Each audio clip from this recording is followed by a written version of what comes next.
Good morning Malacañang Press Corps and sa mga guests natin from Iloilo City and Kalinga and siyempre kay Mrs. Roque, good morning. Good morning Presidential Spokesperson Harry Roque. Magandang umaga, Pilipinas, at magandang umaga to the ladies and gentlemen of the Malacañang Press Corps. Well, for our good news, first, I'm pleased to announce today, March 8, International Women's Day, that the Philippines tops the Women in Business 2018, where our country was ranked as having the most number of women executives. This is according to Grant Thornton International, one of the world's largest professional services network of independent accounting and consulting member firms, when it surveyed 4,500 senior executives across 35 countries. The report reveals that 46.58% of Filipino women in the workplace hold senior management roles, a proportion that is way above the global average of 24.14%.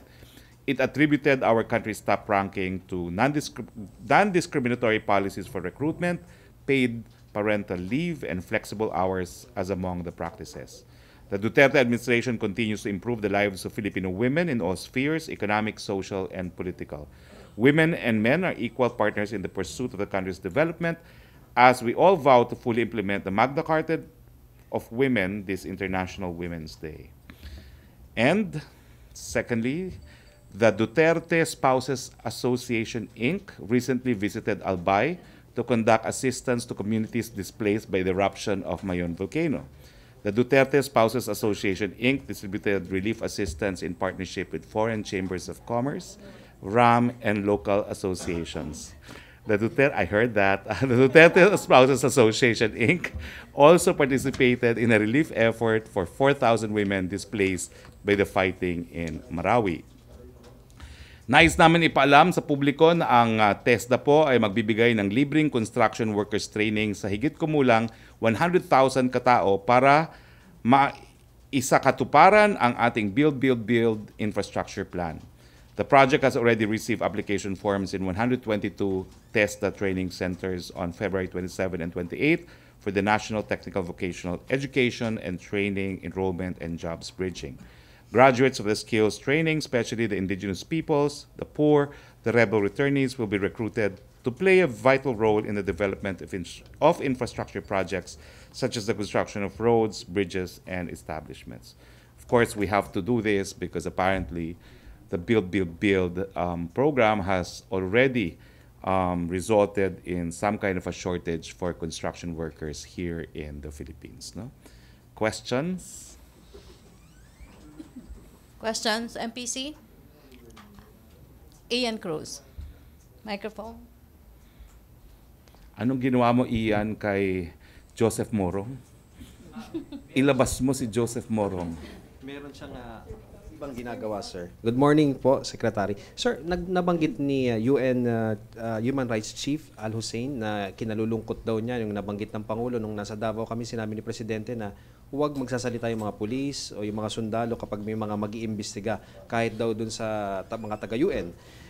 Sabi niya, may duty raw ang Estado, ang pamahalaan na i-uphold ang human rights at kailangan i-engage ang mga tao na ina-appoint ng kanilang council. Ay, hindi ko po din dispute na may obligasyon ang gobyerno ng Pilipinas sa batas sa pangtao. No? Pero ang sinasabi lang namin, hindi naman po binabaliwala ang soberenya pati po dyan sa UN Human Rights Council. Kinakailangan po pumayag ang mga bansa kung nais mag-imbestiga ng mga rapporteurs. Ang hindi pumapatawad natin si Calamard pumasok ng Pilipinas, uninvited, and made her conclusions na para bagang nag-imbestigasyon na siya. Siguro po matatagalan bago mahilom yung mga sugat na nagresulta doon sa ginawa ni Calamard. Ang masakit po dyan kay Calamard pa, no? She came here unannounced at the time when we were in the process of negotiating her investigation. So this is what happens when the UN Human Rights Council does something that would cause a member state of the UN to lose trust in some of its rapporteurs. My reply to His Excellency, the Prince of Jordan, is it's a two-way street. The entire human rights mechanism of the UN is built around sovereignty, and it will not work if rapporteurs become untrustworthy as far as sovereign states are concerned. Sir, may nabanggit pa siya, no? Concerned daw siya sa deepening repression and threats dun sa mga individuals with independent views or dissenting views. Na-mention niya nga po, no, si Senator De Lima na nakakulong daw for over a year na arbitrarily kahit walang clear violation, clear case. Well, His Excellency is a national of Jordan. No? We do not know how the legal system works in Jordan. But in the Philippines, the judicial branch of government is independent and no one, not the executive, not the legislature, should intervene. So, Your Excellency, I do not know what kind of a system that you have in Jordan, but in our system, we respect the independence of the judiciary. We will allow the judiciary to proceed and decide on the case of Laila De Lima. And I'm sorry if our legal system is vastly different from your legal system in Jordan. Okay, thank you. Follow up? Rose Binario? Wala nang follow up? Laila sa gabi. Sir, good morning. Sir, na-mention yung matatagalan bago maghilom yung mga sugat. Does this mean we won't be open to any investigation while we're still feeling hurt over the actions of Calamar? Well, you know, the last word that I had with the SFA in this regard is apparently the UN Secretary General said that they will be proposing names. We're awaiting the names. Names of new rapporteurs? Possible rapporteurs, no? So that's where we are. Awaiting names for new rapporteurs for Yes, TJ case? definitely. Sir, You know, the Special Rapporteur in Extrajudicial Killings is only one of the Special Rapporteurs under the thematic rapporteur system of the UN Human Rights Council. There are other rapporteurs. Sir, how about your recommendation for rapporteur? Well, I withheld my recommendation when I found out that there was already communication between the UN SecGen himself and our Secretary of Foreign Affairs. Let's await the list of possible names to be given by the UN Secretary General. Thank you. Okay, follow up? Rose Binario. Ay, sir, ibang issue. Sir, reaction lang po dun sa sa nangyari po sa House Justice Committee na may probable cause daw po yung impeachment complaint laban kay Chief Justice Sereno. Well, patunay na naman po ito na gumagana yung ating mga proseso na nakasaad sa ating saligang batas, lalo na yung proseso ng impeachment na proseso para mapanagot yung pinakamataas na mga opisyales ng ating bayan. So, nagagalak po kami na nakita natin na gumagana muli ang ating institusyon. Thank you, sir. Follow up? Other issue? Ralph? Other issue? Ted Tubera. Good morning, Secretary. Secretary, may nabanggit po kayo yesterday about this Pangasinan group sa MRT. And you said that yung 1/3 na pupunta sa political machinery, would we know kung nabanggit po ba ng mga whistleblowers na sinasabi nyo kung sino yung political machinery It's na now in the nakinabang? process of investigation, and this is what I promised to do. No? I have some documentary evidence already. Perhaps beginning next week, I will devote 1 day a week in disclosing facts and details about the plunder of MRT3. No? But I have documents already. I'm just giving notice to the NBI and DOJ before I go public with the documents. But I promise that this will be a continuing activity that we will have here, and which is dissecting the plunder of MRT3. Who will initiate the filing of charges? Because last briefing here, you said that there could be new charges against the previous officials of the OTC. We'll see, because I'm directly turning over documents to the NBI and the DOJ. So we will see what they will do with the documents. Thank you. Okay, follow up? But in due course, after I've submitted the documents, we could release even some of these official documents, no, in the following weeks. Hi, sir. Sir, can you give us maybe an idea on who these whistleblowers are? Did they used to work with officials of the previous administration? That's why they know. Of course, the nature of whistleblowers is they're always insiders. That's why they're whistleblowers. And when did they start coming forward to Malacañang, to you or government sitting officials? Well, I got my first batch of documents today. But I have gotten information well, I think it's about 3 weeks ago. Follow up? Follow up? Rose Binario? Sir, possible po ba yung parallel investigation ng NBI at Ombudsman dyan po sa plunder case po ng dating MRT officials or dating Aquino administration officials? That's without prejudice. And we are hoping that the Ombudsman is conducting its own parallel investigation because an official complaint has already been filed. Alam mo, ang diferensya naman po sa Ombudsman, kung may kakulangan ng ebidensya, pwede naman ang Ombudsman na ang kumuha ng ebidensya kung gusto ng Ombudsman. Kung ayaw ng Ombudsman, wala tayong magagawa. No? Kaya nga, inaasahan natin na magiging patas ang ating Ombudsman, bagamat siya po'y kaalyado ng nakaraan na administrasyon, naniniwala naman ako na kung may ebidensya na dapat lalo pang paintingin ng Ombudsman ang investigasyon, gagawin niya. Dahil napakadami naman po talagang nagdusa dito sa MRT. No? Mula po dun sa 500,000 na sumasakay sa MRT, ngayon 200,000 na lang po ang sumasakay. Thank you, sir. Follow-up, Ian Cruz. Secretary, pwede na bang pangalanan sino-sino yung mga Pangasinan Group? Hindi pa po. Ongoing investigation. Sige po. Follow-up, Although I'm sure nanonood sila, malapit na po makahabol ang katarungan sa inyong lahat. Pero Secretary, kanino sila lumapit na agencies? Sa inyo mismo o kay Presidente? Yung mga Well, whistleblower? ako pong linapitan at ako pong binigyan ng dokumento ngayon na ifo-forward ko naman sa NBI. follow-up, Virgil. Sir, ilan po yung whistleblowers na lumapit sa inyo? Dalawa na po. Dalawa. They are from the DOTC po? Directly involved po sila sa MRT3. Okay. Thank you. Yeah, are they connected? Hindi na po, sir? ata. Hindi na. Question, MPC, follow-up. Alvin Baltasar, follow-up muna. Microphone, Laila, please. Thank you. Sir, sir, kasama po ba doon sa dalawang whistleblower si dating GM Albi Tangkol? Hindi pa po. Hindi pa po. Ay, hindi pa, sir. Sir, may feelers ba na lalapit din siya? Matagal na naman nagsasalita si GM Vitangcol. Let's just say that with independent information being furnished me right now, perhaps I should go out of my way and refer GM Vitangcol also to the NBI. Okay. Other issue? Tapos na tayo sa MRT. Tina Mendez. Sir, good afternoon, sir. With the current ban on foreign entities sa Philippine Rice, yung marine research, ano pa yung ibang plano ng administration on the issue of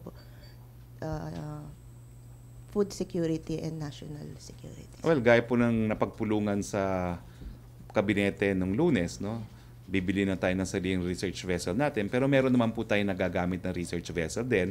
Kaya nga po ang sabi ni Secretary Piñol, isang dekada na tayo na nagkakaroon ng scientific research dyan sa Philippine Rice. No? So talaga pong tinututukan yan ng Department of Agriculture dahil doon sa tanging yaman sa pangingisda, at tinututukan din po yan ng DNR dahil yan naman po ay kinukonsider nating kabahagi na ating tanging yaman or natural resources na kabahagi rin ng katungkulan ng DNR. Sir, meron bang plans na i-open to for commercial fishing by Philippine companies or to our local fishermen? Kasi we have already asserted our rights, then wala na sigurong makikialam kung mag-fishing tayo doon. Hindi na po kailangan pagplanuhan yan. Dahil yan po ay kaparte ng EEZ, bukas na po talaga yan sa pangingisda para sa mga Pilipino. Wala pong kinakailangan na deklarasyon dahil yan po talaga ay karapatan ng Pilipino na mangalap ng tanging yaman sa mga areas na classified as exclusive economic zone. Nalinawin ko lang po yung exclusive economic zone, yung karagatan. Yung continental shelf, yun yung lupa sa ilalim ng karagatan. So natural, hindi ka po pwede mangisda sa continental shelf dahil wala pong isda sa continental shelf. Questions, MPC? Alvin Baltasar? Sir, patanong lang ni Deo. Sir, reaction lang doon sa pagsasampa ng tax evasion against Rappler ng BIR. Well, ano pong reaksyon natin dyan kundi ang batas pinapatupad Kung meron talagang hindi nabayarang buwis, dapat managot. At kung ako naman ay nakatanggap siguro ng ganong kalaking halaga na $1.5 million, ako mismo magbabayad na ako ng buwis. Okay, thank you, Alvin. Ted Tubera? Secretary, binanggit niyo po kahapon sa press briefing sa Palawan na the President is willing to disclose his bank accounts to the public. Kasi the other day, sinabi niya na he is willing to disclose it sa PACC and not only on Senator Trillanes. Bakit, sir, hindi pwede si Senator Trillanes? Unang-una, lilinawin ko po kasi nakatanggap ako ng mensahe according to the chair of VACC na hindi raw totoo yung kumalat ng balita na ibibigay ni Presidente yung kapangyarihan sa VACC mismo, no? Sa Presidential Anti-PACC, no? So meron akong nakuhang mensahe dun sa Viber group namin, interdepartmental Viber group, na hindi raw totoo yung ganung impormasyon. So yun lang po ang nakita ko, no? Pero kagabi, doon sa Clark, inulit na naman ni Presidente na matagal na niyang hinahayaan ng publiko na tignan ang kanyang mga account dahil matagal na niyang sinasabi na hanggang 40 million lang ang laman ng kanyang account. Kung merong makuha in excess of 40 million, siya daw po ay magre-resign. Hindi lang niya papayagan si Senator Trillanes. What about other opposition personalities? Sabi po niya kahit sino pwedeng tignan ang kanyang bank account para ikumpirma na hindi po higit sa 40 million ang laman ng kanyang mga bank accounts. So, Senator Trillanes lang talaga yung bawal, sir? Ayaw niya talaga kay Senator Trillanes. Thank you. Okay, question, Bombo, Raymond? Follow up muna, Ralph. Other issue, Ralph. Sir, mabalik po doon sa impeachment, sir. Ano pong ina-expect natin sa pagpunta ng impeachment case sa Senate po? Hindi pa naman po dahil pagbobotohan pa yan sa plenaryo. So, ang naaprubahan lang po ngayon sa committee level, no? So, nakita naman natin ang nangyari kay Chairman Bautista, no? Kung anong decision ng komite, pwede pa rin mapabaliktad sa plenaryo. So, antayin muna natin ang boto sa plenaryo dahil yun ang magiging susi para umusad yung impeachment complaint nito at maging impeachment case sa Senado sitting as an impeachment court. Okay, Raymond Tinasa? Sir, doon lang sa election fraud expose ni Senator Soto. Sir, don't you think this is already a water under the bridge considering na mag-election na naman at nakailang taon na yung mga nakaupo, supposedly mga nanalong kandidato? Well, hindi na siguro, gaya na sinabi ko kahapon, hindi maapektuhan yung term of office ng mga nakaupo except for the Vice President and the 12th seat in the Senate, no? Dahil lahat po ng election protest na po pwedeng maging dahilan na mapatalsik ang isang nakaupong opisyalis, no? Ay tapos na yung time frame within which to file an election protest, no? Pero importante po to dahil Smartmatic pa rin ang kinontrata ng COMELEC para magbigay na o mag-provide ng automated election services sa susunod na namang halalan. So kung tama ang sinasabi ni Senator Soto na sa Smartmatic mismo nanggaling yung dayaan, dapat malaman natin ang katotohanan dahil baka mamaya magkaroon na naman tayo ng dayaan sa susunod pang eleksyon. At ang sabi naman ng Pangulo, habang siya ay presidente, hindi niya papayagan ang dayaan sa eleksyon. At nagagalak naman po ako na tinanggap ng COMELEC ang hamon, iimbestigahan daw nila itong mga bagong impormasyon na linathala ni Senator Soto sa Senado. Yes, speaking. But do you expect a reliable result of the probe to be done by COMELEC? Considering na Mr. James Jimenez is now saying na parang wala naman daw nangyaring dayan for now, walang proof. At saka yung sinasabi daw na parang early transmission ay parang bahagi ng parang dry run or testing ng mga from the precincts yung mga butuhan. Siguro naman po dahil anytime now the President will appoint 2 commissioners and I understand there will be a 3rd vacancy. So the President would have appointed 3 commissioners before the conduct of the next elections, and it's a different COMELEC altogether. No? So, but categorically you say na in one way or the other, the President did not benefit from the alleged election fraud, if ever, if it is true. If you are to ask some of the diehard supporters of the President in the last election, they feel that they got more votes. So it is not as if they benefited. they lost votes according to his supporters, but the president is happy with his almost 6 million edge over his closest political rival. Thank you, sir. Okay, questions? Okay, no more? Thank you, Presidential Spokesperson you. Harry Roque. See you next Monday. Okay, thank you Malacañang Press Corps and from our guest. Back to main studio sa Radyo Pilipinas and People's Television Network.